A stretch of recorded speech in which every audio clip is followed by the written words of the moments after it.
Ulukuthi ukhalatha sengikona sengiphathi kuna channel yakhe hamba phambili kezwe mina ngofeza ngithuthi ngakho manje bathi ilasbona magumede mhlawumbe mawuthi usemusha la ekhaya uzophinde ngicela uqiniseke ukuthi uyasubscribe ungakhohlwa ukucomment nokulike kanjalo futhi enokushare kwikhona okukhulu kunakho konke bafethu isithu sabantu abaningi iClip etrend enkundleni zokuxhumana ekwamelapho wendabuko kuleli ubaba uDr Khehlelezi le clip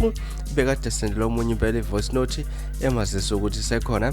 iNyoka laphana ekwazi ukuthi wenze ube rich ube isigwili kodwa laphana iyalithanda kakhulu impela igazi and ayibhekani enabantu basekhaya engathi ungaqinisa kakhulu impela uma ex kubiwona ekwazi ukuthi idla wona ichophaza wona lapho kuzithola igazi ngalokho lapho ukuthi ngande kakhulu awuke uvela ubambe nansi iClip uzwele lapha ubaba udokotela uDr Khehlelezi echaza kabanzi ngalo muthi anawo lapha ukwenza ukuthi ube isigwili bese ngitshela ke kwi-comment section ukuthi wena kuthini ngakho ukuphawula ngalolu daba ngathi ukuthi ke asiphinde futhi sihlangane kuvideo elandelayo ngesikhathi esilandelayo siphatha kahle nibe nosuku lomnandi ngithanda kakhulu